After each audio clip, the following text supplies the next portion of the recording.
جائیں گے۔ یہاں پر ادب رسول سکھایا جا رہا ہے کہ جب آپ رسول اللہ صلی اللہ علیہ وسلم کے سامنے اپنی آواز کو بلند کریں گے تو اللہ آپ کے ہمارے اعمال کو حق کر لے گا۔ تو میرے عزیز دوستوں اور بزرگوں، اسی لیے ہم کو تعظیم رسول کے آداب سکھائے گئے، ہم کو بتایا جا رہا ہے کہ آبر رسول کی اہمیت کیا ہے۔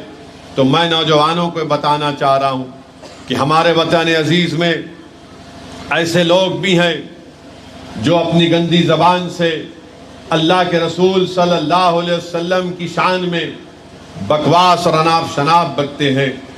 میں نے پہلے بھی کہا اور آج بھی کہہ رہا ہوں کہ جو لوگ ہمارے وطن عزیز میں جو رسول اللہ صلی اللہ علیہ وسلم کی شان میں بکواس بکتے ہیں، یاد رکھو تم آسمان کی طرف دیکھ کر تھوکنے سے آسمان کی نورانی کرنوں کو تم اندھیرا نہیں کر سکو گے۔ تم سورج کی طرف دیکھ کر تھوکنے سے سورج کا کوئی نقصان نہیں ہوتا ہے، وہی تھوک تمہارے چہرے پر آ کر گرتا ہے۔ اور جس ظالم نے رسول اللہ صلی اللہ علیہ وسلم کی شان میں گستاخی کرنے کی کوشش کی، ہم اس کو اور اس کے چاہنے والوں کو بتانا چاہ رہے ہیں کہ میرے اللہ کے رسول صلی اللہ علیہ وسلم جو رحمت للعالمین ہے، حدیث شریف میں آیا کہ اگر اللہ کے رسول صلی اللہ علیہ وسلم سورج کے بازو بھی کھڑے ہو جاتے تو آپ کا سایہ نہیں پڑتا تھا زمین پر۔ تو میرے عزیز دوستوں اور بزرگوں، ان لوگوں کو سمجھنے کی ضرورت ہے کہ جو رسول اللہ صلی اللہ علیہ وسلم کی شان میں بکواس اور اناپ شناپ بکنے کی کوشش کرے گا، ہم آبرو رسول کی حفاظت کریں گے، ہم ناموس رسالت کی حفاظت کریں گے۔ ہم مسلمانوں کے پاس اگر کوئی چیز ہے تو محمد صلی اللہ علیہ وسلم ہے، اگر وہ نہیں ہے تو ہمارے پاس کچھ بھی نہیں ہے۔ ہم ناموس رسالت کے پہرے دار ہیں، ہم رسول اللہ صلی اللہ علیہ وسلم کے غلاموں کے غلام ہیں۔ اور نوجوانوں میں آپ کو بتانا چاہ رہا ہوں کہ مدینے میں رسول اللہ صلی اللہ علیہ وسلم نے ایک صحابی رسول تھے ابن انیس، ان سے کہا کہ مکے میں ایک شخص ہے جو اناپ شناپ اور بکواس بکتے رہتا ہے۔ ابن انیس رسول اللہ صلی اللہ علیہ وسلم نے حکم دیا کہ جاؤ اور جا کر اس کو واصل جہنم کرو۔ وہ گئے اور واپس آ کر اطلاع دیا رسول اللہ صلی اللہ علیہ وسلم، وہ جو اناپ شناپ بکتا تھا وہ واصل جہنم ہو گیا۔ تو اللہ کے رسول صلی اللہ علیہ وسلم نے اپنا عصا ابن انیس کو دیا اور کیا فرمایا رسول اللہ صلی اللہ علیہ وسلم نے کہ یہ حشر کے میدان میں یہ تمہارے لیے اور میرے لیے تمہاری پہچان ہوگی۔ تو یہ صحابی رسول ابن انیس جب انتقال کر گئے، وصال کر گئے، تو انہوں نے اپنے خاندان والوں کو وصیت کی تھی کہ جب کفن میں مجھے لپٹو گے تو میرے ساتھ یہ عصا بھی رکھ دینا، کیونکہ جب اللہ حشر کے میدان میں ہم کو اٹھائے گا تو میں عصا لے کر رسول اللہ صلی اللہ علیہ وسلم کے دربار میں حاضر ہوں گا۔ نوجوانوں، ناموس رسالت کو اگر سمجھنا ہے تو مکہ فتح ہوا، اللہ کے رسول صلی اللہ علیہ وسلم نے یہ عام اعلان کر دیا کہ آج سب کے لیے معافی ہے، اگر کوئی ابو سفیان کے گھر میں بھی چلا جائے گا تو اس کے لیے امن ہے، معافی ہے۔ مگر رسول اللہ صلی اللہ علیہ وسلم نے فرمایا تھا، ابن خطال ایک شیطان تھا جو اپنی لونڈیوں کے ساتھ رسول اللہ صلی اللہ علیہ وسلم کے بارے میں بکواس بکتا تھا۔ آقا دو عالم صلی اللہ علیہ وسلم نے حکم فرمایا کہ مکے کا جو حرم ہے وہاں پر اس کی حرمت یہ ہے کہ ہم کسی کو مچھر کو بھی نہیں مار سکتے، اس کی حرمت ایسی ہے۔ مگر صحابہ کرام نے آ کر کہا، یا رسول اللہ صلی اللہ علیہ وسلم، یہ وہ شخص ہے جو کعبے کے خلاف میں اپنے آپ کو چھپا کر رکھا ہے۔ تو اللہ کے رسول صلی اللہ علیہ وسلم نے ارشاد فرمایا کہ میں نے تم کو حکم دیا تھا کہ جہاں کہیں بھی تم اس کو پاؤ گے اس کو واصل جہنم کرو۔ میرے عزیز دوستوں اور بزرگوں، بتانے کا مقصد یہ ہے کہ ناموس رسالت کیا چیز ہوتی ہے۔ کیا تم نے نہیں سنا کہ یہودی لوگ تھے جنہوں نے یہ فیصلہ کر لیا تھا کہ ہم مدینے کو جائیں گے اور مدینے کو جا کر رات میں سرنگ کریں گے اور خبر انور سے رسول اللہ صلی اللہ علیہ وسلم کے جسم مبارک کو نکال لیں گے۔ دن میں بڑے اپنے آپ کو متقی پرہیزگار دکھاتے تھے، ہمیشہ دن میں عبادت میں مصروف رہتے تھے، غریبوں کو پیسے دیتے تھے اور رات میں سرنگ کھودتے تھے اور مٹی اٹھا کر لا کر جنت البقیع میں پھینکتے تھے۔ تو خواب میں اللہ کے رسول صلی اللہ علیہ وسلم نے نور الدین زنگی کو کہا اور ان ظالموں کے چہرے دکھائے اور کہا کہ نور الدین ان چہروں کو دیکھو، یہ مجھے تکلیف پہنچا رہے ہیں۔ نور الدین دولت اور اپنے لوگوں کو فوج کو لے کر نکلتا ہے اور اس کے بعد وہ مدینے کو پہنچتا ہے۔ مدینے کو پہنچ کر ایک عام دعوت کا اعلان کرتا ہے، سب لوگ آتے ہیں۔ نور الدین زنگی پوچھتا ہے کہ کیا سب لوگ کھانا کھا لیے؟ تو سب نے کہا کہ ہاں کھانا کھا لیے۔ نور الدین ان چہروں کو دیکھ لیا تھا، وہ چہرے نظر نہیں آتے۔ پھر پوچھتا ہے کہ بتاؤ اور بھی کوئی لوگ باقی ہیں؟ تو لوگ کہتے ہیں کہ ہاں 2 لوگ ہیں، مگر تم کو ان لوگوں کو تمہاری کھانے کی ضرورت نہیں ہے، وہ عبادت کرتے ہیں۔ تو نور الدین پوچھتا ہے بتاؤ کہاں ہیں وہ لوگ؟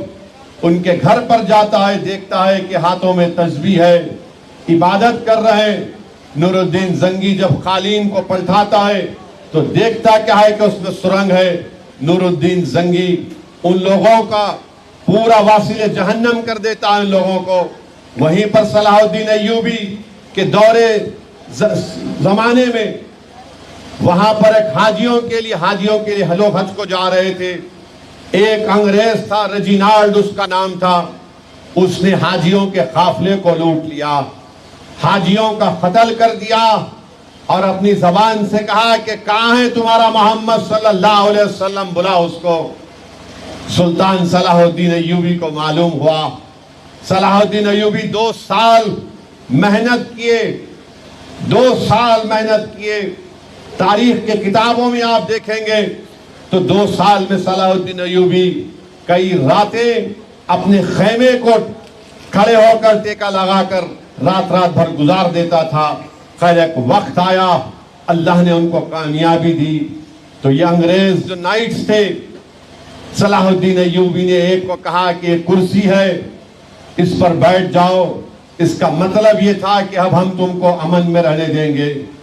ایک کو کہا کہ پانی پی لو، اس کا مطلب یہ تھا کہ ہم تم کو امان دے رہے ہیں۔ جب ریجینالڈ کی باری آئی تو صلاح الدین ایوبی نے اپنا تلوار نکال کر اس کا تمام کام کر دیا اور کہا کہ تو وہ بدتمیز ہے جس نے اپنی زبان سے کہا تھا کہ بتاؤ محمد صلی اللہ علیہ وسلم کہاں ہیں۔ میرے عزیز دوستوں اور بزرگوں، نوجوانوں، یاد رکھو ناموس رسالت ہمارے لیے ایک بہت بڑی دولت ہے۔ یاد رکھو ہم آبروئے مصطفیٰ پر کوئی کمپرومائز نہیں کر سکتے۔ جب تاتاریوں نے بغداد کو فتح کیا اور لاکھوں کی تعداد میں مسلمانوں کا قتل کیا اور دریائے دجلہ کا پانی 3 دن تک لال رہا، دجلہ کے تہہ خانے میں قریب 50-60 ہزار مسلمان پناہ لیے تھے، ان کا قتل کر دیا، کوئی بغداد میں ایک بھی مسلمان نہیں تھا۔ تو ایک منگول تاتاری نے کہا کہ میں عیسائیت کو قبول کرتا ہوں، اور ایک عیسائی پادری سے کہا کہ تو اب میری فوج کو اپنے مذہب میں ڈالے۔ اور وہ جب کھڑے ہو کر بیان کرنا شروع کیا تو محمد صلی اللہ علیہ وسلم کی شان میں گستاخی کرنا شروع کیا۔ تو اس کا جو پالتو کتا تھا وہ بھونکنا شروع کر دیا۔ یہ منگول پریشان ہو گیا، بولا یہ کیا ہے؟ تو بولا نہیں، یہ بڑا نسلی کتا ہے، کیونکہ میرے ہاتھ سے اشارے کر رہا ہوں، اس لیے وہ پریشان ہو گیا۔ پھر وہ رسول اللہ صلی اللہ علیہ وسلم کی شان میں بکواس بکتا ہے۔ اس کتا اپنی زنجیر کو توڑ کر